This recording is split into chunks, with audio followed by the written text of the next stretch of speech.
Good evening to all. मैं एम्स दिल्ली से रवि कुमार गुप्ता आपका बहुत बहुत स्वागत करता हूं आपके अपने स्केलेटल नर्सिंग के ऑनलाइन प्लेटफॉर्म पे। तो आज की क्लास में हम जो इंपॉर्टेंट क्वेश्चंस की बात करने वाले हैं, कुछ इंपॉर्टेंट क्वेश्चंस है जो मैं आपके लिए लेके आया हूं। ये आपके मेन एग्ज़ाम के लिए, नॉर्सेट के एग्ज़ाम के लिए, सीएचओ के एग्ज़ाम के लिए और कई एग्ज़ाम डीएसएसबी, एसआईसी सब के लिए बहुत इंपॉर्टेंट होने वाले हैं। तो चलिए आज के क्वेश्चन सेशन के हम स्टार्ट करते हैं। सबसे पहला क्वेश्चन आपकी स्क्रीन पर ये रहा कि which is the most serious complication caused by the bolus administration of the KCL। कि KCL का बोलस जब भी एडमिनिस्ट्रेशन करते हो तो कौन सी कॉम्प्लिकेशन, सीरियस जो कॉम्प्लिकेशन है वो आपको देखने को मिलेगी। तो यहाँ पे नाम से ही पता लगता है कि सीरियस कॉम्प्लिकेशंस के बारे में बात कर रहा है। किसी भी क्वेश्चन को तरीका होता है, क्वेश्चन को समझने का और करने का एक तरीका होता है। आपको दोनों अपनी प्रेजेंस ऑफ माइंड को आपको देखना पड़ेगा, रखना पड़ेगा, पढ़ते समय और सुनते समय। ठीक है? तो देखो क्या कह रहा है कि which of the most serious complication, कि कौन सी ऐसी सीरियस कॉम्प्लिकेशन है। तो पहली बात तो ये है कि आपको यहाँ पे हिंट दी गई है कि मोस्ट सीरियस कॉम्प्लिकेशन कौन सी है, कि जिससे आदमी की जान जा सकती है।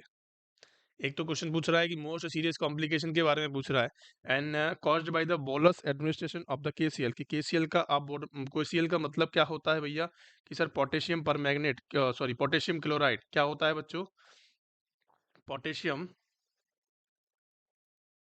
क्लोराइड। आई बात समझ में? ये सभी को पता है कि पोटेशियम क्लोराइड होता है केसीएल जिसको हम बोलते हैं। तो उसका अगर हम बोलस एडमिशन करते हैं, बोलस अगर किसी को एडमिशन करते हैं तो उसकी कंडीशन के अंदर मोस्ट कॉमन सीरियस कॉम्प्लिकेशन कौन सी देखने को मिलेगी। देखो सी के का आपको सभी को पता है कि पोटेशियम का लेवल जो होता है वो कितना देखने को मिलता है बच्चों, वो देखने को मिलता है 3.5 टू 5.1। आपको क्या देखने को मिलता है, इसका नॉर्मल लेवल आपको देखने को मिलता है। अब भैया अब क्वेश्चन उठता है कि जो पोटेशियम है ये हमारा इंट्रा सेलुलर आयन है या फिर एक्स्ट्रा सेलुलर आयन है, कि भैया ये सेल्स के अंदर पाया जाता है या सेल्स के बाहर पाया जाता है। बताएंगे फटाफट से कि सर ये तो सेल्स के अंदर पाया जाने वाला क्या है, आयन है। कि फर्स्ट नंबर पे सेल्स के अंदर पाया जाने वाला कौन सा आयन है, कि सर पोटेशियम है। अगर मैं आपसे सोडियम की बात करूं कि सोडियम कहाँ देखने को मिलता है, कि सर एक्स्ट्रा सेलुलर आयन है। कौन सा आयन है बच्चों, एक्स्ट्रा सेलुलर आयन कौन सा है, तो आपको बता देना है कि सर एक्स्ट्रा सेलुलर आयन कौन सा होता है। तो कौन सा है बच्चों, सोडियम होता है। सोडियम का जो वैल्यू होती है वो कितनी होती है, कि सर 135 टू 145 क्या देखने को मिलता है, नॉर्मल लेवल ब्लड के अंदर देखने को मिलता है। अगर इससे ज़्यादा होता है, अगर इससे 145 से ज़्यादा देखने को मिलेगा, अगर सपोज दैट कि 145 से ज़्यादा देखने को मिलता है, उसको क्या कहते हैं सर, कि सर उसको हाइपर नाइट्रीमिया कहते हैं। हाइपर नाइट्रीमिया कहते हैं। अगर मैं आपसे बात करूं कि सर 135 से कम देखने को मिलता है, उसको हम क्या कहते हैं बच्चों, उसको हम कहते हैं हाइपोनाइट्रीमिया। क्या कहते हैं बच्चों, हाइपोनाइट्रीमिया कहते हैं। आगे बात समझ में? तो यहाँ पे भी ऐसा ही सीन होता है। ऐसा ही सीन होता है कि अगर इससे कम देखने को मिलता है, 3.5 से कम देखने को मिलता है, तो हम क्या करते हैं बच्चों, उसको कहते हैं हाइपोकैलेमिया। हाइपोकैलेमिया कहते हैं। और हम बात कर रहे हैं किसकी, कि 5.1 से ज़्यादा देखने को मिलेगा, उसको कहते हैं हाइपरकैलेमिया। क्या कहते हैं बच्चों, हाइपरकैलेमिया। सिंपल सी बात है, यहाँ पे कंफ्यूजन होने की कोई ज़रूरत नहीं है। ठीक है, तो मैंने आपको इसका नॉर्मल लेवल बताया। अगर मैं आपसे बात करता हूँ कि सर मोस्ट सीरियस कॉम्प्लिकेशन के बारे में क्वेश्चन पूछा गया था, उसका क्या हुआ, कि सर उसका क्या हुआ, तो आपको बताना है कि भैया कि अगर आप मोस्ट सीरियस कॉम्प्लिकेशंस की यहाँ पे बात करते हो तो आपको क्या देखने को मिलेगा, आपको क्या देखने को मिलेगा बच्चों, कि एरिथमिया देखने को मिलेगा, कार्डियक अरेस्ट देखने को मिलेगा, या ब्लड इन्फेक्शन देखने को मिलेगा, ऑल ऑफ द अबव देखने को मिल सकता है, रेस्पिरेटरी डिस्ट्रेस कंडीशन देखने को मिल सकती है। देखो सिंपल सी बात मैं आपको बताता हूँ कि ये सारे ही कंडीशंस देखने को मिल सकते हैं, लेकिन सबसे पहले जो आपको देखने को मिलेगा वो एरिथमिया देखने को मिलेगा। वो बच्चों क्या देखने को मिलेगा, आपको एरिथमिया की कंडीशन सबसे पहले देखने को मिलेगी। कि एरिथमिया क्या होता है, सर एरिथमिया के बारे में बताएंगे कि सर एरिथमिया क्या होता है, कि सर एरिथमिया क्या होता है, देखेंगे फटाफट से। एरिथमिया का मतलब मैंने आपको अपने लाइव सेशन के अंदर पढ़ाया था, जब हमने फंडामेंटल के कुछ टॉपिक्स के बारे में बात करी थी, तो उसके अंदर भी हमने बात करी थी कि सर एरिथमिया क्या होता है।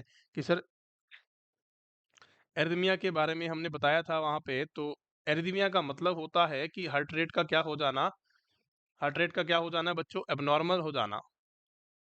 हार्ट रेट एबनॉर्मल देखी जाती है, मतलब कि यहाँ पे आपको क्या देखने को मिलेगा कि भैया रेट और रिदम के अंदर आपको क्या देखने को मिलेगा, गड़बड़ देखने को मिलेगी। सर रेट और रिदम कैसी हो जाएंगी, अब नॉर्मल देखने को मिलेगी।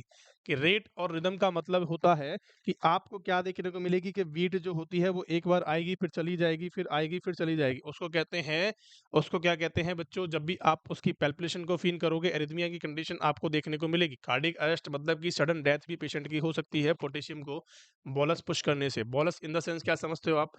बोलस का मतलब क्या समझते हो बच्चों? बोलस आपको एक साथ आपने दे दिया, इंक्रीज मतलब कि हाई डोज आपने पेशेंट को दे दी, और आईवी आपने किसी भी डाइल्यूशन के साथ नहीं दिया है उसको, या आपने क्या कर दिया उसको डायरेक्ट आपने क्या कर दिया, एडमिनिस्टर कर दिया कि आपने केसीएल भरा इंजेक्शन के अंदर, और उसको आपने क्या कर दिया, पोटेशियम क्लोराइड को पेशेंट की बॉडी में डायरेक्ट एडमिशन कर दिया, किसी भी तरह का कोई डाइल्यूशन उसके अंदर नहीं किया, तो पेशेंट की सडन डेथ आपको देखने को मिल जाएगी।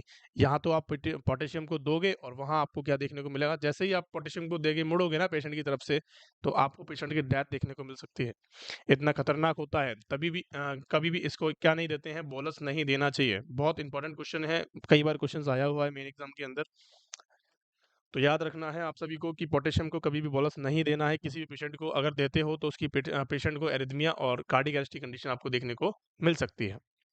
आगे बात समझ में? बहुत बढ़िया।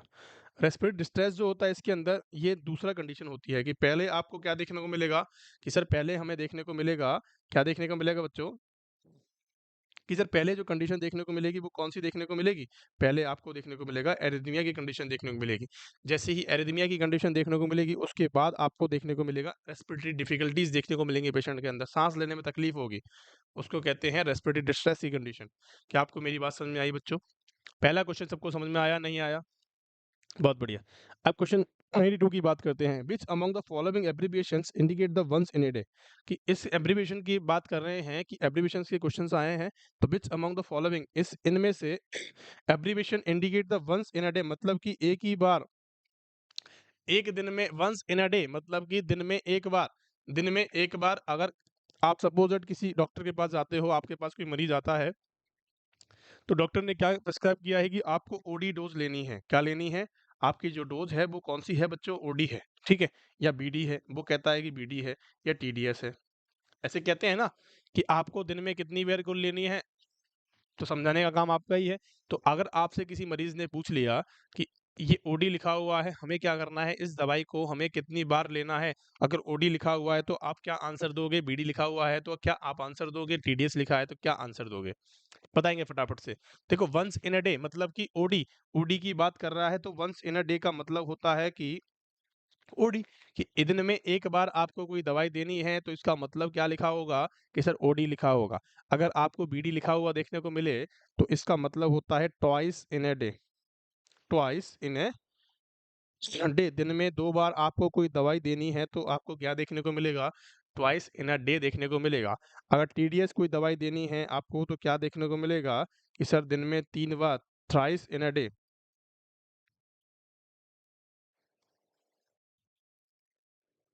Thrice in a day. आपको दिन में 3 बार ये दवाई देखने को मिल जाएगी। आपको दवाई ये कितनी बार देनी है बच्चों? 3 बार देनी है। 3 बार का मतलब एक एक दिन में एक दिन में कितने होते हैं? 1 डे में कितने घंटे होते हैं बच्चों? 24 आवर्स होते हैं ना? कितने होते हैं? 24 घंटे होते हैं। 24 घंटे को आप 3 में मल्टीप्लाई करोगे, मतलब 24 इंटू 3 करोगे, तो कितना आंसर देखने को मिलेगा कि सर 8 देखने को मिल रहा है। तो 8 बार आपको क्या करना है कि हर 8 घंटे के गैप में आपको 3 बार दवाई दे देनी है। अगर मैं आपसे बीडी की बात करता हूँ कि सर बीडी आपको दिया हुआ है, तो आपको 24 में 2 का भाग देना, इसका मतलब कि 12 घंटे के गैप में आपको दवाई देनी है। और 24 घंटे का मतलब है, अगर ओडी आपने दी है तो आप कभी भी दिन में दे सकते हो। आगे बात समझ में? क्या आपको मेरी बात समझ में आई बच्चों? अब सर एचएस का मतलब भी बता दीजिए। सर एचएस का मतलब क्या होता है? कि सर एचएस का मतलब होता है हौरा सोमनी। क्या होता है? हौरा सोमनी। हौरा सोमनी का मतलब होता है एट, जब स्लीपिंग अवस्था में जाने से पहले आपको क्या लेनी है, तो आप कह सकते हो at bed time, at bed time. अगर एचएस देखने को मिल रही है, इसका मतलब कि वो दवाई कैसी है, या तो नींद की है, या तो कैसी दवाई है, वो नींद की है, या तो कैसी दवाई है बच्चों, नींद की दवाई है। आपको क्या करनी है, खाना खाने के बाद जब सोते सोते वक्त आपको वो दवाई लेनी है। आपको बात समझ में आई बच्चों? अगर आप इस एचएस दवाई को आप अगर मॉर्निंग में लेते हो तो आपको क्या देखने को मिलेगा? दिन में नींद देखने को मिलेगी और आप अपना काम नहीं कर पाओगे। इसीलिए जब भी कोई ऐसी दवाई आती है तो डॉक्टर क्या प्रिस्क्राइब करता है कि सर आपको क्या करना है, इसको खाना खाने के बाद जब रात को सोने जाओ तो आपको क्या करना है, इस दवाई को ले लेना है। आ गई मेरी बात समझ में? बहुत बढ़िया। चलेंगे अगले क्वेश्चन की तरफ चलते हैं भैया। क्वेश्चन नंबर 93 आपकी स्क्रीन पर ये रहा कि which among the following abbreviation indicate the at immediately. भैया इमीडिएटली की बात कर रहा है। इमीडिएटली का मतलब क्या होता है? देखो, आप कहाँ ड्यूटी कर रहे हो? सपोज दैट आप एम्स के ट्रॉमा सेंटर के अंदर आईसीयू के अंदर ड्यूटी कर रहे हो। क्या कर रहे हो? आईसीयू के अंदर ड्यूटी कर रहे हो। आप आईसीयू का मतलब क्या होता है? इंटेंसिव केयर यूनिट होती है कि वहाँ पे तो मरीज ऐसे ही होंगे, सिक होंगे, हमेशा कैसे रहेंगे? मोर रिस्क में रहेंगे। रहेंगे नहीं रहेंगे? कि सर बिल्कुल रहेंगे। अगर आपसे किसी डॉक्टर ने बोला कि इसको तुरंत क्या दे दो? एट्रोपिन दे दो। क्या दे दो? कि सर एट्रोपिन ले आओ, तुरंत देनी है। तो ये काम नहीं करना है। ये नहीं कि पहले मैं हाथ धो लेता हूँ या खाना खा लेता हूँ या पानी पी लेता हूँ। ऐसे कभी भी नहीं करना है। आपको अगर बोला गया है आईसीयू के अंदर कि सर एट्रोपिन देनी है, तो इसका मतलब है कि तुरंत के तुरंत, इमीडिएटली का मतलब है कि इधर तो डॉक्टर ने बोला नहीं और आपने दवाई दी नहीं। तभी आप पेशेंट को सरवाइव कर सकते हो, नहीं तो पेशेंट चला जाएगा ऊपर। तो आपको क्या करना है बच्चों? एट इमीडिएटली का मतलब आपको समझ जाना है। पेशेंट क्या करता है? आप इमीडिएटली का मतलब क्या हो सकता है? क्या टीडीएस टीडीएस हो सकता है, एसओएस हो सकता है, स्टेट हो सकता है या बीडी हो सकता है। देखो, बीडी और टीडीएस तो नहीं हो सकता, क्योंकि सर आपने अभी-अभी बताया है कि सर बीडी का मतलब क्या होता है कि सर दिन में 2 बार लेनी है और दिन में 3 बार लेनी है टीडीएस का मतलब। अब एसओएस और स्टेट में कन्फ्यूज़न हो रहा है हमें। देखो, स्टेट का मतलब होता है कि एट इमीडिएटली, कि आपने इधर तो कहा, डॉक्टर ने इधर कहा और आपने इसको मेडिसिन को तुरंत लोड करके इसको दे दिया। उसका काम क्या हुआ? खत्म हो गया। इसका मतलब होता है स्टेट, कि आपको कोई भी स्टेट मेडिकेशंस देनी होती हैं तो वहाँ पे क्या देखने को मिलता है आपको? कि तुरंत के तुरंत आपने उसको दे दी। ये तो बात आपको समझ में आ गई। लेकिन मैं आपसे बात करूँ कि सर एसओएस का मतलब क्या होता है? सर एसओएस का मतलब होता है इमरजेंसी। इमरजेंसी का मतलब क्या है बच्चों? कि जब इसकी ज़रूरत पड़े। काफ़ी बच्चे क्या होते हैं, जैसे काफ़ी आप आईसीयू के अंदर पोस्टेड हो और आईसीयू के अंदर आप जो अपना जो ट्रीटमेंट चार्ट है उसके अंदर देख रहे हो कि पीसीएम के आगे लिखा हुआ है एसओएस। पीसीएम देनी है, एसओएस देनी है और 1 ग्राम देनी है, ठीक है? अगर ऐसे लिखा हुआ है, तो एसओएस का मतलब क्या है? कि जब भी उसको बुखार आएगा, जब भी उसको क्या आएगा सर, फीवर आता है या फिर उसको पेन होता है, तो आपको क्या देनी है? बिना पूछे आप दे सकते हो। एसओएस लिखा हुआ है पेशेंट ने, फिर भी अगर आपको पूछना है तो पूछने में कोई हर्ज नहीं होता है। आगे बात समझ में? अगर पीसीएम किसी भी वर्ड के आगे एसओएस लिखा हुआ होता है तो इसका मतलब होता है इमरजेंसी। इसका मतलब होता है बच्चों इमरजेंसी, कि इमरजेंसी में दी गई। और स्टेट का मतलब होता है इमीडिएटली, कि तुरंत के तुरंत आपने वो काम कर दिया। और एसओएस में क्या फ़र्क है? कि जब भी उसको ज़रूरत पड़े आपको देनी है। आगे बात समझ में? स्टेट का मतलब मैंने बोला और तुरंत आपने वो काम कर दिया, उसका मतलब होता है स्टेट। और एसओएस का मतलब होता है जब भी ज़रूरत पड़े तो उसको वो देनी है। आगे बात समझ में? बहुत बढ़िया। क्वेश्चन नंबर 94 क्या कहता है? In following the most common site of the bed sore. Bed सोर वाले क्वेश्चंस आ गए हैं। बेड सोर वाला क्वेश्चंस क्या कहता है? कि पहला क्वेश्चन आपके सामने ये रहा कि in following the most common site of bed sore. Bed सोर की मोस्ट कॉमन साइट क्या होती है? क्या ये बात सभी को पता होगी?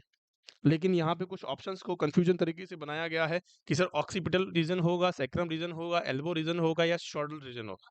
फटाफट से आंसर मेरे को करेंगे कि क्या आंसर आपका रहने वाला है? कि सर जो देखो, बेड सोर की अगर मैं आपसे बात करूं कि बेड सोर का मतलब क्या है, कि बेड सोर का मतलब क्या है? कि बेड से होने वाले शोर, कि बेड पे जो बेड रिडन पेशेंट होते हैं काफी लंबे समय से लेटे हुए होते हैं और उनका कोई करवट नहीं करवाता है, उनकी पोजीशन चेंज नहीं होती है, तो उनके अंदर आपको प्रेशर सोर्स देखने को मिल जाते हैं। प्रेशर सोर का मतलब क्या होता है? कि वो पोर्शन जहाँ पे अत्यधिक प्रेशर पड़ता है। आप जब सुपाइन लेटते हो तो कौन-कौन से बॉडी के पार्ट्स क्या होते हैं? हमारे मैट्रेस से टच होते हैं। देखो, सबसे पहली मैं आपसे बात करूँ, खोपड़ी की बात करूँ तो आपको क्या देखने को मिलता है? कि सर ऑक्सीपुट वाला रीजन आपको देखने को मिलता है। उसके बाद आपके शोल्डर्स देखने को मिलते हैं। मिलते हैं या नहीं मिलते? कि सर उसके बाद तो हमें कुछ नहीं देखने को मिलता। उसके बाद हमारा जो हिप वाला रीजन होता है, उसमें जो बीच में हड्डी होती है सैक्रम वाली, वो आपको प्रेशर देखने को मिलता है। फिर आगे जाके हमारे हमारे जो एड़ियाँ होती हैं पैरों की, वो भी आपको देखने को मिलती हैं। तो ये सारी चीज़ें, और हाथों की एल्बोज़ की हम बात कर सकते हैं कि सर एल्बो भी हमारी क्या देखने को मिलती है आपको? वो भी प्रेशर के अंदर देखने को मिलती है। जितने भी एरियाज़ प्रेशर के अंदर आते हैं और काफ़ी लंबे समय से वो प्रेशराइज़ होते हैं, उन कंडीशंस में बेड सोर होने के बहुत ज़्यादा चांसेस होते हैं। तो आप बताएँगे मेरे को कौन-सी मोस्ट कॉमन कॉम्प्लिकेशंस देखने को मिलती है? देखो, अगर आप बात करोगे सर ऑक्सीपिटल रीजन की, तो ऑक्सीपिटल मोस्ट कॉमन नहीं हो सकता। ऑक्सीपिट मोस्ट कॉमन नहीं हो सकता। तो अगर मैं आपसे बात करूँ कि सर मोस्ट कॉमन की यहाँ पे बात करी गई है, तो मोस्ट कॉमन आपको हमेशा सैक्रम पे जाना है कि मोस्ट कॉमन कौन-सा होता है बच्चों, कि सैक्रम होता है। मोस्ट कॉमन एरिया कौन-सा होता है? सैक्रम होता है, क्योंकि सैक्रम जो होता है वो मोस्ट प्रेशराइज्ड एरिया होता है। हमेशा क्या होता है, भारी भरकम वाला क्या होता है, वो हमारे बीच में होता है बॉडी पे, और यहाँ पे ज़्यादा प्रेशर पड़ने के चांसेस ज़्यादा होते हैं।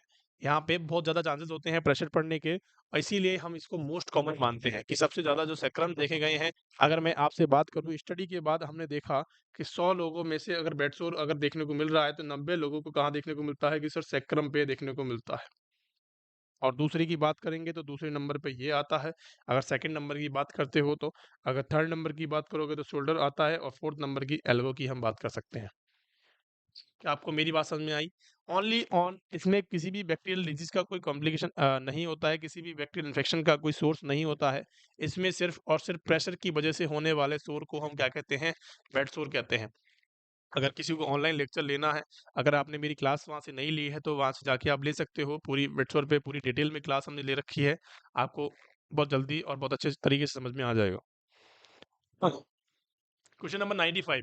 क्वेश्चन नंबर 95 की कंडीशन में हम क्या कहते हैं, what is the most common cause of bed sore? Bed सोर का मोस्ट कॉमन कॉज किसे बताया गया है? बताएंगे? ये बढ़िया क्वेश्चन है, कि ये बहुत अच्छा क्वेश्चन है। इसका आंसर आप सभी गलत करने वाले हो, कि most common cause of bed सोर, कि बेड सोर का सर आपने अभी बताया कि सर प्रेशर से होने वाले शोर को हम क्या कहते हैं, बेड सोर कहते हैं। लेकिन हर चीज प्रेशर में आ गई तो उसको बेड सोर कह सकते हैं क्या? भैया अगर आप देखो, एक चीज तो आप देखो कि सपोज दैट कि सैक्रम हमारा अत्यधिक प्रेशर में रहता है, तो क्या हर बार प्रेशर हो सकता है? अगर आपकी ब्लड सप्लाई इंटैक्ट है, या फिर आप ब्लड सप्लाई अच्छे से दे रहे हो उसको, तो क्या वहां पे हो सकता है क्या, कि सर बिल्कुल नहीं हो सकता? अगर ब्लड सप्लाई रहेगी तो देखने को मिल सकता है क्या, कि सर बिल्कुल नहीं देखने को मिल सकता। अगर मैं आपसे मोस्ट कॉमन कॉज की बात करूँ ना, तो आपको क्या जाना है, कि सर इस्चीमिया के अंदर जाना है। इस्चीमिया का मतलब क्या होता है? इस्चीमिया का मतलब क्या होता है, कि सर ब्लड की कमी हो जाना, ब्लड की क्या हो जाना, या लैक ऑफ ब्लड हम बोल सकते हैं, लैक ऑफ ब्लड। आई बात समझ में, कि ब्लड की कमी हो जाना क्या कहलाता है, इस्चीमिया कहलाता है। अगर मैं आपसे प्रेशर की बात करूं, तो प्रेशर कौन से नंबर पे आता है सर? 2 नंबर पे आता है। फ्रिक्शन जो होता है वो 3 नंबर पे आता है। फ्रिक्शन का मतलब होता है रगड़ लगना, एक दूसरे स्किन की रगड़ लग जाना क्या कहलाता है, फ्रिक्शन कहलाता है। आखिरी बात समझ में, कि ischaemia is the most common cause of the bed sore. Bed सोर क्या हो सकता है, इस्चीमिया के कारण ही हो सकता है, क्योंकि वहां पे प्रेशर की वजह से क्या होता है, कभी भी प्रेशर से ब्लड फ्लो नहीं होता है। प्रेशर के लगने के कारण वहाँ पे ब्लड सप्लाई का अल्टर्ड हो जाना। हाँ, भैया अगर मैं आपसे बात करूँ कि बॉडी का ये पार्ट हमारा है, कि किसी बंदे की बॉडी है, और यहाँ पे हमें क्या देखने को मिल रहा है, यहाँ पे बटक्स वाला एरिया है। तो यहाँ पे अगर प्रेशर लगेगा तो यहाँ से जो ब्लड आ रहा है, तो वो क्या आगे जा पाएगा, कि सर यहाँ पे चला तो जाएगा, लेकिन यहाँ से नहीं जा पाएगा सर, नीचे से नहीं जा पाएगा, और यहीं पे क्या हो जाएगा, ब्लॉक हो जाएगा। इसके कारण क्या देखने को मिलेगा, बेड शो देखने को मिलेगा। क्या आपको मेरी बात समझ में आई बच्चों, कि प्रेशर के कारण क्या होता है, कि लैक ऑफ ब्लड आपको देखने को मिलता है उस स्किन के ऊपर, और वो स्किन कैसी हो जाती है, डेड हो जाती है। और जब डेड स्किन को आप देखते हो, तो वहां पर रेडनेस देखने को मिल जाती है आपको, और धीरे धीरे क्या होता है, वो स्टेज 4 तक चला जाता है। आगे मेरी बात, तो सबसे पहला अगर मोस्ट कॉमन कॉज की आप बात करेंगे, तो इस्चेमिया के ऊपर आंसर जाना चाहिए, और सेकंड पे जाना चाहिए प्रेशर। आगे मेरी बात समझ में बहुत बढ़िया। Most common risk factor of the bed सोर का मोस्ट कॉमन रिस्क फैक्टर कौन सा हो सकता है? बहुत अच्छा क्वेश्चन है। रिस्क फैक्टर कौन सा हो सकता है? मोस्ट कॉमन की यहाँ पे बात करी गई है, कि मोस्ट कॉमन रिस्क फैक्टर कौन सा है, कि भाई वो मॉइस्चर के बारे में बताया गया है। मॉइस्चर का मतलब होता है कि अगर वहां पे नमी बनी रहेगी, अगर वहां पे नमी बनी रहेगी तो क्या बेड सोर हो सकता है। अगर बीएमआई की हम बात करें, कि सर बीएमआई लो भी हो सकती है और हाई भी हो सकती है, कि अगर कोई अत्यधिक मोटा व्यक्ति है अत्यधिक कई ओबेस पर्सन है या मोटा व्यक्ति है, उसके अंदर भी आपको देखने को मिल सकता है बेड सोर। और जिसके अगर लो बीएमआई है, उसके अंदर हड्डियाँ ही हड्डियाँ हैं, तो हम कह सकते हैं कि सर उसके अंदर भी आपको बेड सोर देखने को मिल सकता है। अगली बात समझ में, इमोबिलिटी का मतलब क्या है कि बंदा एक ही जगह पड़ा है, काफ़ी दिनों से लेटा हुआ है, पर उसका करवट कोई चेंज नहीं कर पा रहा है, उस कंडीशन के अंदर इमोबिलिटी कंडीशन देखने को मिलती है। और पुअर न्यूट्रिशन का मतलब क्या है बच्चों? पुअर न्यूट्रिशन का मतलब है कि उसको माल-नरिश कुपोषण जिसे हम कह सकते हैं कि उसको नरिशमेंट नहीं मिल पा रहा है, वो माल नरिश हो चुका है। नरिशमेंट उसको नहीं मिल पा रहा है, माल नरिश हो चुका है। अब उसका क्या किया जाए कि अगर उसको अच्छी तरह से प्रोटीन, कार्बोहाइड्रेट्स और लिपिड्स अगर नहीं मिल रहे हैं, तो उसकी बॉडी जो है वो क्या करेगी उसकी बॉडी क्या करेगी? डीजनरेट होने लगेगी, डिग्रेड होने लगेगी। अगर डिग्रेड बॉडी आपको देखने को मिलेगी तो बीएमआई उसका क्या हो जाएगा? लो हो जाएगा और लो बीएमआई के कारण बेड सोर भी हो सकते हैं। क्या आपको मेरी बात समझ में आई बच्चों? तो यहाँ पे मोस्ट कॉमन रिस्क फैक्टर की बात करी गई है कि बच्चा, अगर मैं आपसे बात करूं कि लंबे समय से अगर कोई बंदा पड़ा हुआ है एक ही जगह पे, अगर एक ही जगह पे पड़ा हुआ है, तो उसकी कंडीशन के अंदर आपको क्या देखने को मिल सकता है? बेड सोर देखने को मिल सकता है।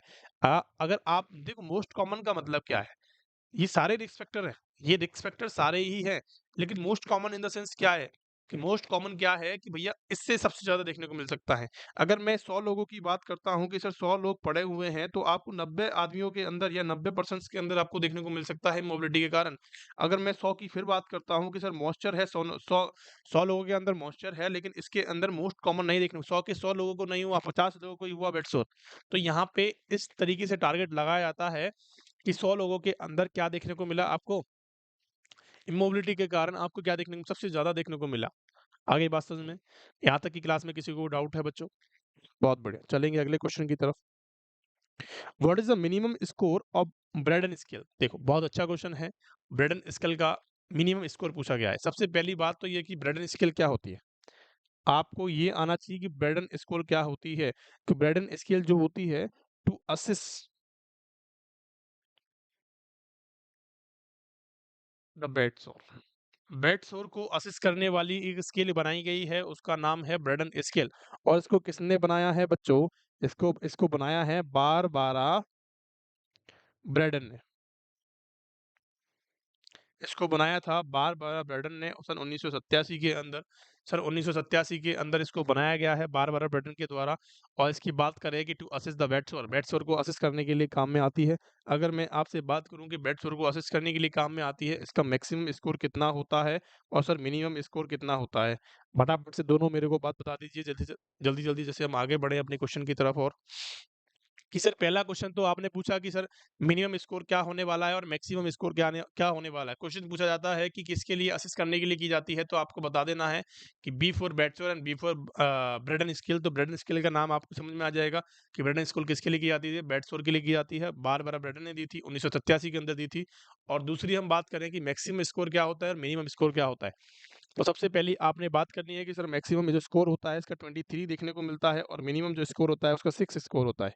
क्या होता है बच्चों? कि मिनिमम जो स्कोर होता है उसका 6 होता है और मैक्सिमम कितना होता है? मैक्सिमम होता है 23 होता है। ये दोनों आंसर्स गलत है। क्या आपको मेरी बात समझ में आ रही है बच्चों? बहुत बढ़िया।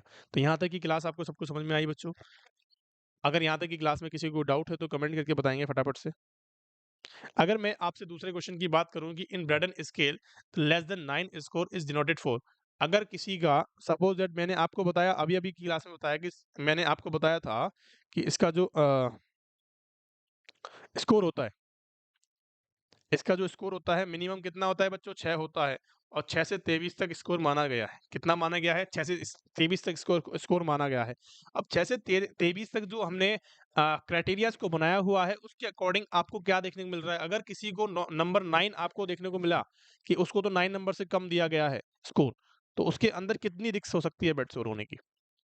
हाई रिस्क हो सकती है कि उसके अंदर तो बिल्कुल रिस्क नहीं होगी, या फिर बहुत ज़्यादा रिस्क होगी या माइल्ड रिस्क होगी? बताएँगे बेटा। देखो, सिंपल सी बात मैं आपको बताता हूँ कि अगर किसी का जो स्कोर है 19 से 23 है, एक तो स्कोर होता है 19 से 23। अगर मैं आपसे बात करूँ कि एक है 15 से 18 स्कोर है, एक का है 13 से 14 स्कोर है, एक का है 10 से 12 है और एक का है एक की अगर मैं बात करूँ आपसे, एक का 9 से कम देखने को मिलता है। एक का 9 से कम देखने को मिलता है। तो इनको कैटेगराइज़ किया गया है अकॉर्डिंग टू सीवियरिटी। अगर मैं आपसे बात करूँ कि जिनका अगर 19 से 23 स्कोर देखने को मिल रहा है, तो उनके अंदर नो रिस्क, कि भैया इनके अंदर तो कोई रिस्क नहीं हो सकती है किसी भी बेड सोर होने की, ठीक है। अगर मैं आपसे बात करूं कि 15 से 18 अगर किसी को स्कोर दिया हुआ है, 15 से 18 के बीच में अगर किसी को स्कोर दिया गया है, तो उसके अंदर क्या होगी बच्चों, माइल्ड रिस्क होगी। क्या होगी? माइल्ड रिस्क देखने को मिलेगी। और मैं आपसे बात करूं इसके 9 के अंदर कितनी देखने को मिलेगी सर, इनके अंदर वेरी हाई रिस्क आपको देखने को मिल सकती है। कितनी देखने को मिल सकती है कि sir very high risk rate पे होते हैं ये वाले बंदे। अगर मैं आपसे 10 से 12 की बात करूं तो ये हाई रिस्क पे होते हैं। कौन से रिस्क पे होते हैं बच्चों? हाई रिस्क पे होते हैं। अगर मैं आपसे इनकी बात करूं तो ये कौन से होते हैं? लो रिस्क पे आपको देखने को मिल जाते हैं। क्या आपको मेरी बात समझ में आई बच्चों? तो यहाँ पे क्या क्वेश्चन पूछा गया है कि in Braden scale less than 9 score is denoted for, किसके लिए डिनोटेड किया गया है? तो हाई रिस्क वाले पेशेंट के लिए किया गया है कि सर हाई रिस्क के लिए तो हमने क्या बताया गया है कि सर 10 से 12 हमने डिनोट किया है। क्या किया है? 10 से 12 हमने डिनोट किया है। लो रिस्क वाले के लिए हमने सर 15 से 18 यहाँ पे डिनोट किया है। सॉरी, यहाँ पे 13 से 14 हमने क्या किया है? 13 से 14 डिनोट किया है। अगर मैं आपसे बात करूँ कि सर वेरी हाई रिस्क वाले की बात करते हैं, तो वेरी हिस हाई रिस्क वाले को हमने 9 नंबर से डिनोट किया है कि लेस देन अगर 9 होता है, तो उस कंडीशन के अंदर सबसे ज़्यादा चांसेस होते हैं किसके? बेड सोर होने के। आगे बात समझ में?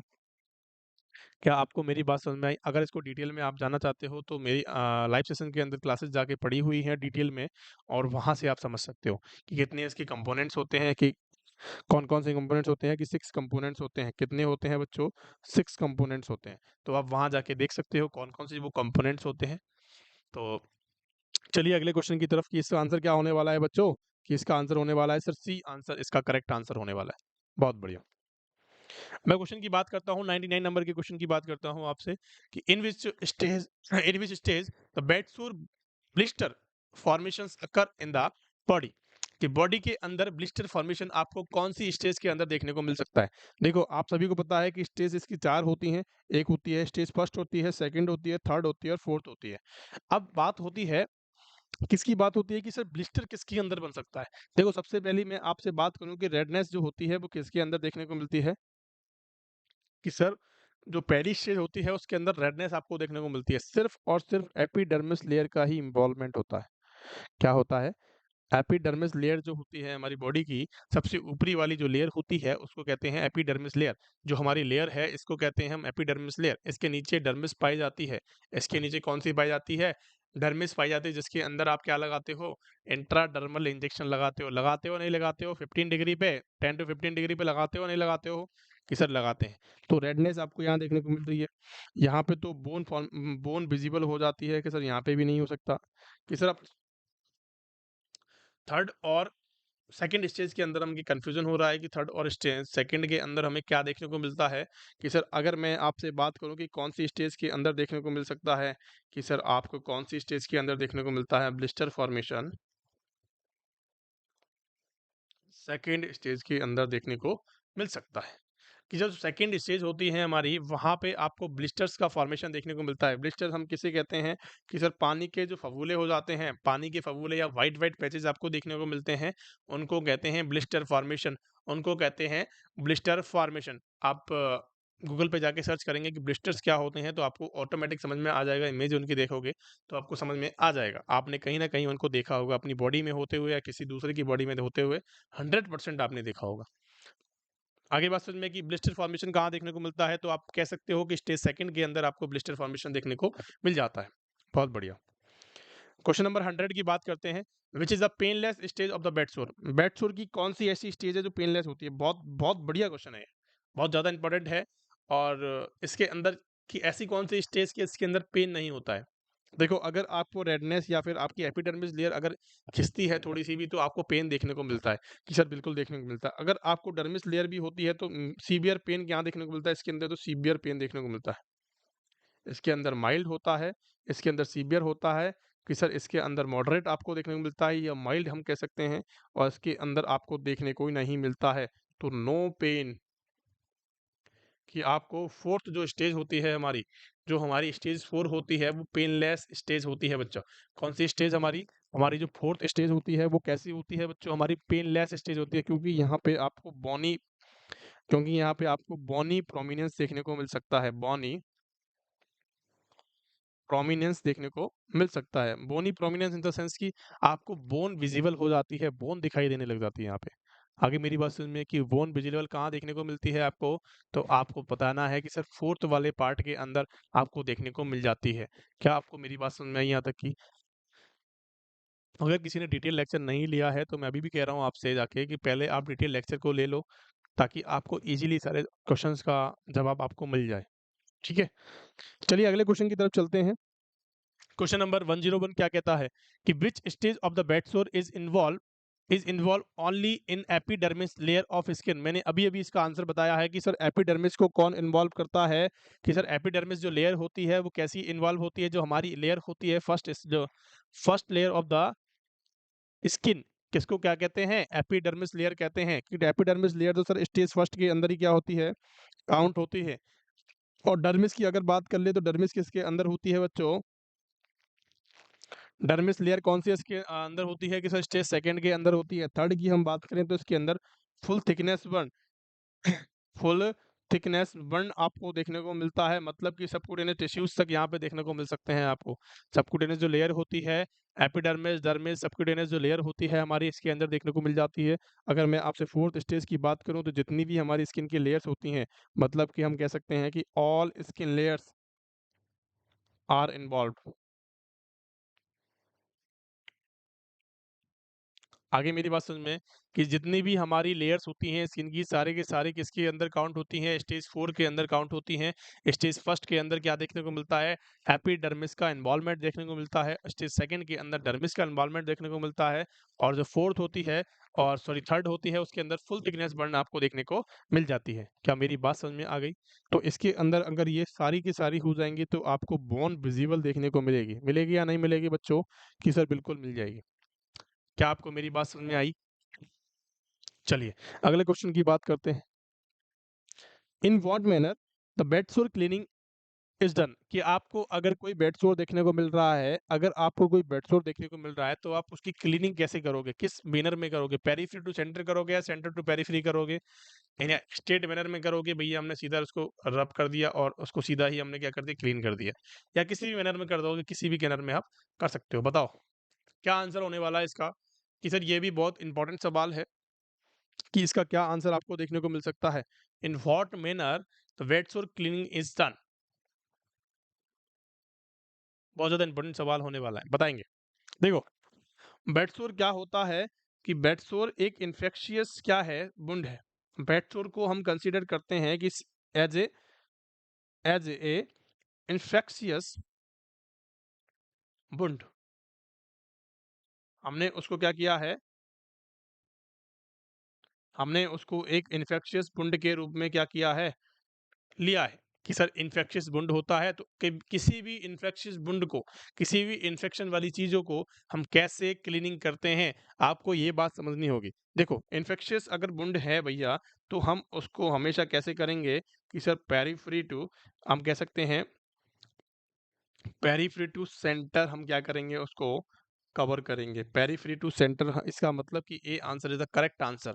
जिस बच्चे ने बी आंसर दिया है उसका गलत आंसर है। आप इसको कैसे करोगे बच्चों? पेरीफ्री टू सेंटर, इसको हम कह सकते हैं कि सर आउटर टू इनर की हम क्या बात करेंगे? इसके अंदर करेंगे। किसकी करेंगे? कि सर आउटर टू इनर की हम इसके अंदर बात करते हैं।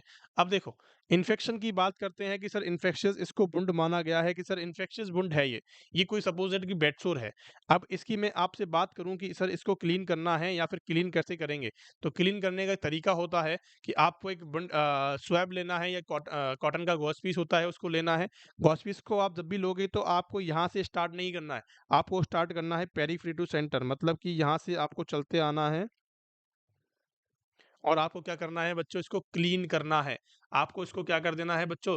क्लीन कर देना है। इस तरह से आपको क्या करना है? क्लीन करना है। अगर आपने ऐसा नहीं किया, अगर सपोज दैट कि आपने क्या कर दिया कि सर आपने सेंटर टू पेरिफेरी आप कर रहे हो, करते जा रहे हो, तो जो हमारा इन्फेक्टेड पार्ट नहीं था, जो हमारा पार्ट इन्फेक्टेड नहीं था, उसको आपने क्या कर दिया, इन्फेक्टेड बना दिया, उसको आपने इन्फेक्टेड बना दिया। तो ये जो कंडीशन होगी वो रॉन्ग होगी, ये जो कंडीशन होगी वो रॉन्ग होगी, और ये जो कंडीशन होगी वो करेक्ट होगी।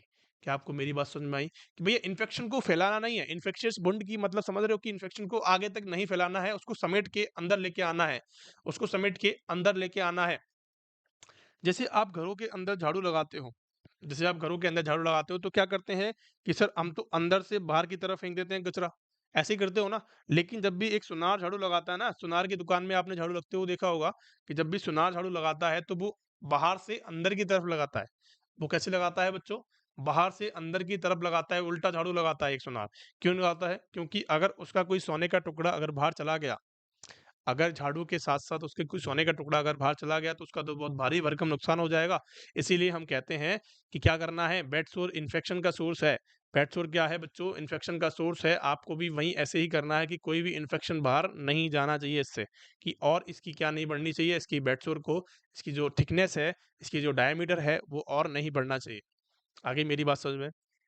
बहुत बढ़िया, कि ये और ना फैले। चलिए, how to prevent the bed sore, how to prevent the bed sore of the head और द बेड रिडन पेशेंट। जो बेड रिडन पेशेंट होते हैं कि काफी समय से क्या है, वो काफी समय से अपने बेड पे ही क्या है, लेटे हुए हैं सुपाइन पोजीशन के अंदर।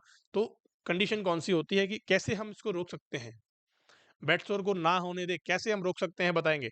Change the position in every 4 hours, कि हम 4 घंटे में क्या करेंगे, उसकी पोजीशन को चेंज करेंगे। And use the alcohol and spirit on the body, कि बॉडी पे हम क्या कर देंगे, उसकी पे अल्कोहल या फिर हम स्प्रिट की क्या कर देंगे, यूज़ कर लेंगे। या फिर हम पोज़ीशन करेंगे एवरी 2 आवर्स के अंदर, या फिर ऑल ऑफ देम कर सकते हैं। देखो सबसे पहले मैं आपसे बात बताता हूँ कि आपको कभी भी क्या नहीं करना है, अल्कोहल और स्प्रिट का यूज़ नहीं करना है, क्योंकि ये क्या करते हैं, इसको लगाने के बाद स्किन बहुत ज़्यादा ड्राई देखने को मिलती है। स्किन आपको बहुत ज़्यादा ड्राई देखने को मिलेगी, और ड्राइनेस के कारण क्या होता है, ड्राइनेस के कारण आपको देखने को मिलता है बेड सोर की कंडीशन देखने को मिलती है। आई बात समझ में? तो इसको तो हमें बिल्कुल नहीं करना है। अब बात करते हैं कि सर ऑल ऑफ देम तो बिल्कुल चला गया, तो 2 ऑप्शन बचे कि आप क्या करोगे, 4 घंटे में चेंज करोगे या 2 घंटे में करोगे।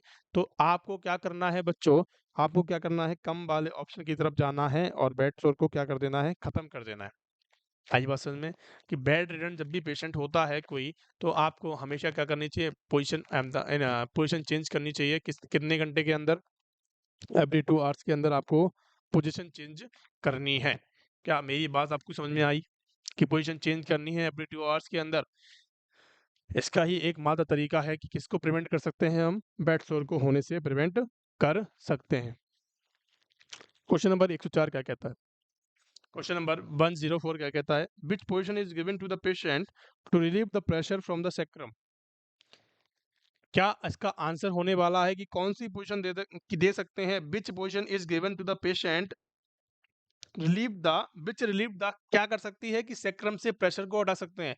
ऐसा हम कौन सी पोजीशन दे कि सैक्रम पे प्रेशर पड़े ही ना, कि सैक्रम पे प्रेशर नहीं पड़े। तो देखो अब कॉमन सेंस वाला क्वेश्चन है, कॉमन जितनी पोजीशंस वाले क्वेश्चन होते हैं वो सारे कॉमन सेंस के होते हैं।